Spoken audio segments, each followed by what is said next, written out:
Bonjour, c'est Anne-Sandrine Di Girolamo au micro des Ondes de l'Imo, le podcast immobilier attentif et curieux.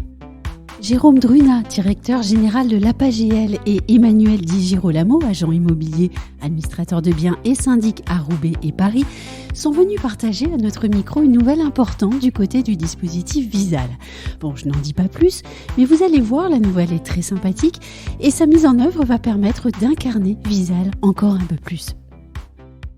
Jérôme Druna, bonjour. Bonjour. Emmanuel Di Girolamo, bonjour. Bonjour Anne-Sandrine. Jérôme Druna, les choses s'accélèrent autour du dispositif Visal. On va revenir plus tard sur les chiffres, mais j'aimerais que nous commencions cet échange en partageant avec nos auditeurs la grande nouvelle, le lancement du programme Ambassadeur. Alors, d'abord, pourquoi un programme Ambassadeur ? Alors, pourquoi un programme Ambassadeur ? Alors, c'est un programme en fait qui est à destination des administrateurs de biens, et on s'est rendu compte qu'un certain nombre d'administrateurs de biens portaient fortement le dispositif Visal. Et il nous paraissait pertinent en fait de valoriser en fait ces actions des administrateurs de biens en créant ce programme ambassadeur qui vise en fait à leur donner de la visibilité sur le site visal.fr. Je rappelle que le site visal.fr, c'est environ 25 000 connexions au jour. Donc il va y avoir une page spéciale, enfin une rubrique spéciale ambassadeur sur ce site, et ce qui va donc permettre en fait de donner de la visibilité à ces ambassadeurs qui font de la promotion de Visal en complément des autres outils de sécurisation qu'ils peuvent utiliser. Donc voilà l'intérêt du dispositif Visal, c'est de valoriser l'action d'un certain nombre d'administrateurs de biens vis-à-vis de Visal, mais également d'amener d'autres administrateurs de biens à utiliser ce dispositif on en parlera tout à l'heure, mais dont les résultats sont quand même assez positifs. Et au-delà de la visibilité, quel est l'intérêt pour une agence de choisir d'être ambassadeur ? Alors, je laisserai les professionnels, M. Di Girolamo, en parler tout à l'heure. Il sera un de nos premiers ambassadeurs de Visal. Mais je pense qu'un des points importants pour Visal, c'est d'être complémentaire à d'autres produits proposés pour les administrateurs de biens pour sécuriser le revenu de leurs propriétaires bailleurs. Et donc, on n'est pas en concurrence avec la GLI, la garantie de loyer impayé. On n'est pas non plus en concurrence avec la caution personne physique, même si, à mon avis, on est entre guillemets plus sûr que la caution personne physique, parce que avec la caution personne physique, vous n'êtes pas certain en fait de pouvoir recouvrer les impayés de loyer. Et donc on va accompagner un certain nombre de profils en fait qui sont habituellement qui n'entrent pas dans les critères de la GLI ou de la caution personne physique pour pouvoir en fait garantir ces impayés de loyer ou des dégradations locatives. Donc c'est ça à mon avis l'intérêt des administrateurs de biens, c'est d'avoir un dispositif supplémentaire qui va leur permettre en fait de proposer de plus de locataires à leurs propriétaires et surtout de garantir le loyer, le revenu locatif de ces propriétaires. Alors je reviens à mes ambassadeurs et je suis très déçue parce que vous avez déjà donné l'annonce. Le premier ambassadeur, c'est Emmanuel Di Girolamo. Emmanuel, l'agence est située à Roubaix. Elle propose la garantie Visal depuis déjà plusieurs années. Je rappelle que la garantie Visal a été créée en 2016. Dans votre agence, combien de dossiers Visal ? Alors aujourd'hui, on a traité environ 120 dossiers Visal depuis qu'on a mis le dispositif en place. Et pour peut-être apporter un élément supplémentaire sur le rôle de l'ambassadeur, pour moi, être ambassadeur, c'était un marqueur supplémentaire d'engagement dans le dispositif. Finalement, c'est ça qui est important. En tant qu'employeur, on doit emporter avec nous évidemment nos propriétaires bailleurs, nos candidats locataires, mais il faut surtout embarquer l'équipe. Et le dispositif Visal ne peut fonctionner qu'à partir du moment où il est vraiment intégré par la totalité de l'équipe. Et le fait d'être ambassadeur, pour moi, c'est vraiment ce marqueur fort d'engagement personnel, évidemment, à destination du logement de façon générale, mais aussi pour entraîner l'équipe. Alors, depuis qu'on a mis le dispositif Visal en place, moi, je trouve que ça fonctionne particulièrement bien. Quel est l'impact Visal dans l'agence ? Alors, l'impact Visal, c'est pouvoir ouvrir le champ des possibles à davantage de candidats locataires, bien évidemment. Mais le dispositif Visal, aujourd'hui, c'est vraiment un dispositif qui est évidemment une assurance, mais qui est aussi et surtout rassurant.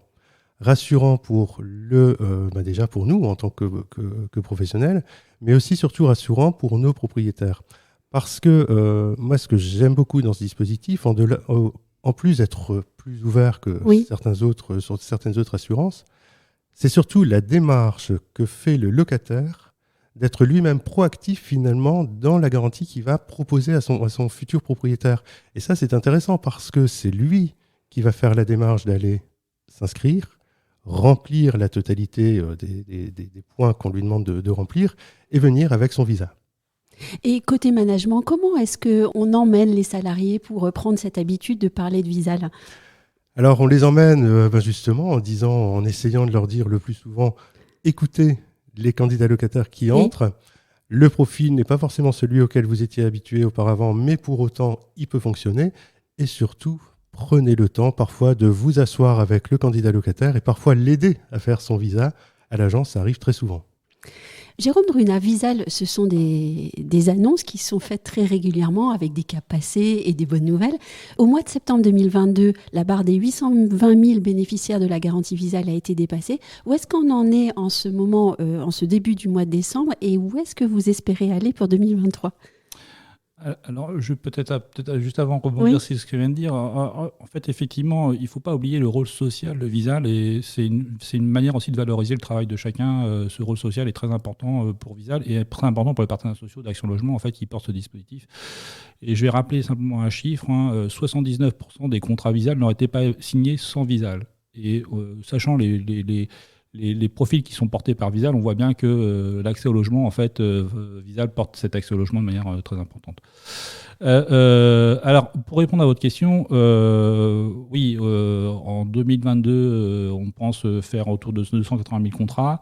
En 2023, aujourd'hui, on n'a pas complètement encore déterminé notre objectif parce que le marché aujourd'hui est quand même très contraint. Le marché locatif privé aujourd'hui connaît beaucoup de perturbations, que ce soit dans l'accès à l'accession qui bloque la sortie du parc locatif, que ce soit dans les questions de rénovation énergétique des bailleurs. Donc ce marché aujourd'hui est très contraint. On pense que 2023 va continuer à être contraint. Mais ce qui ne nous empêche pas quand même de performer, puisque en 2022, si notre prévision de 290 000 contrats Visale se réalise, on ferait plus 23% par rapport à 2021, ce qui montre que le dispositif s'installe dans les pratiques en fait, de l'ensemble des bailleurs. Et notre objectif principal, en fait, il est là. En fait, il n'est pas obligatoirement en nombre, mais il est dans notre capacité à proposer un dispositif à l'ensemble des bailleurs pour accompagner en fait, des profils particuliers. Donc, je suis pas un grand fan des objectifs chiffrés, même s'il faut en donner, mais l'important, en fait, c'est l'utilité sociale en fait, du dispositif. Et tant qu'on apportera de l'utilité sociale du dispositif, on sera bien évidemment content. Mais le chiffre matérialise l'effet social, en fait, c'est réel. Non, mais tout à fait, le chiffre est important, parce on est dans un monde de chiffres, mais qu'on en fasse 290 ou que 280 000, voilà, l'enjeu, il n'est pas là. L'enjeu, il est effectivement de montrer qu'un dispositif pensé par les partenaires sociaux en collaboration avec les professionnels peut être socialement intéressant et permettre en fait un accès au logement et donc à l'emploi, chose indispensable pour les partenaires sociaux. Emmanuel, en tant que professionnel administrateur du bien, vous êtes conscient du rôle social que vous jouez avec la garantie Visale ? Mais en fait, il est fondamental. Il est fondamental parce que ce qu'on remarque aussi depuis quelques années, c'est l'évolution de nos candidats locataires et surtout de leur situation professionnelle. On a finalement de moins en moins de gens qui arrivent en couple, avec leur CDI signé depuis un peu plus de 3 mois, etc. Non, ça c'est fini. Aujourd'hui, on a de plus en plus de gens qui sont dans un parcours résidentiel, qui s'intègrent aussi dans une continuité de vie. Donc, on a des gens qui sont travailleurs indépendants, qui sont auto-entrepreneurs, qui sont en situation de mobilité, et on a énormément de gens aujourd'hui en situation de mobilité. Donc, oui, nous avons un rôle social, puisque on ne peut pas évoluer dans sa vie et dans son travail sans logement. Et si on n'a pas cet outil qui nous permet de fluidifier l'accès au logement, eh bien, on ne peut pas évoluer dans la société. Donc oui, bien sûr, nous avons un rôle social, et j'irais même peut-être jusqu'à dire 2 tiers de confiance. Jérôme Druna, qu'est-ce que vous attendez des administrateurs de biens ? Alors, ce que j'attends des administrateurs de biens, si j'avais quelque chose à attendre d'eux, en fait, ils sont libres de faire, de pratiquer comme ils souhaitent le pratiquer, bien évidemment, mais aujourd'hui, à peu près 10 000 administrateurs de biens ont déjà au moins signé un contrat Visale, ce qui est déjà très bien. Hein. Mais en fait, le poids des administrateurs de biens dans la distribution de Visale n'est pas représentatif de leur poids sur le marché. C'est-à-dire qu'aujourd'hui, on considère qu'une entrée en location sur 2 passe par un administrateur de biens et que les administrateurs de biens gèrent environ 35% du parc. Enfin, ça dépend mais c'est à peu près ces ordres de grandeur-là. Et donc, on voit bien que comme ils gèrent 50% 50% des entrées en location, ils ont un rôle à jouer dans cette volonté en fait de diffuser ce dispositif Visale. Et aujourd'hui, dans leur utilisation, en fait, ils sont sous-représentés dans la distribution de Visale, et c'est ça en fait que j'attends un peu des administrateurs de biens, même si je redis, je n'ai rien à attendre d'eux, mais je pense qu'ils ont tout intérêt dans ce dispositif à le développer, et d'où l'idée de ce programme ambassadeur. D'ailleurs, les conditions d'éligibilité ont été élargies. Il est peut-être bon de les rappeler. Alors, effectivement, pour faire simple, 3 grandes catégories aujourd'hui éligibles à Visale. Les moins de 30 ans. Oui. D'accord, et ça, quel que soit votre contrat de travail, quel que soit votre secteur d'activité, mais dans une limite d'un taux d'effort de 50% et de loyer d'exclusion de 1 500 € en Ile-de-France, 1 300 € en Ile-de-France. Les plus de 30 ans, en double mobilité. Ça, on oublie souvent parce que effectivement le dispositif est très concentré sur les moins de 30 ans, mais il y a également les plus de 30 ans en double mobilité. Alors ce que j'appelle double mobilité, c'est qu'ils ont changé d'emploi et de logement, et toujours dans les mêmes conditions de taux d'effort et de loyer plafond. Et depuis juin 2021, sur ces plus de 30 ans, en fait, est venue s'inscrire une nouvelle catégorie qui sont en fait les plus de 30 ans qui gagnent moins de 1 500 € net par mois. Et il suffit qu'un membre du ménage gagne moins de 1 500 € net par mois pour que l'ensemble du ménage soit éligible. Cette volonté des partenaires sociaux d'accompagner non seulement des contrats précaires, ce qu'on appelle contrats précaires des gens en CDD, mais également des salariés entre guillemets à faibles ressources, montre tout en fait son intérêt, puisqu'aujourd'hui plus de 12 000 contrats ont été signés uniquement sur cette catégorie d'éligibles en un peu plus d'un an. Ce qui montre en fait qu'il y avait vraiment un réel besoin, et je pense qu'il montre aussi que ça répond aussi aux besoins des administrateurs de biens sur un certain nombre de marchés, en fait, d'aller de donner des sécurisations en fait sur des populations à faibles ressources. Et dernière catégorie, en fait, c'est tous ceux qui ont signé un bail mobilité qui sont par la loi éligibles au dispositif Visale. Emmanuel, et ce sera la dernière question, ces conditions d'éligibilité, en fait, on voit qu'elles correspondent exactement au changement de profil aussi de vos clients.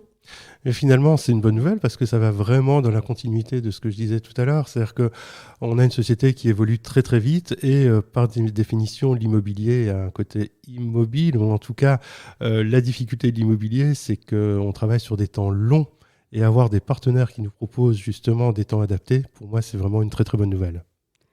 Et à tous les deux, vous allez signer quand cette première convention de partenariat ? On va profiter d'un salon d'un partenaire très important pour Visale, qui est le salon de la FNAIM, pour pouvoir en fait effectivement lundi prochain signer ses premières chartes d'ambassadeurs. Un grand merci. Merci. Merci à vous.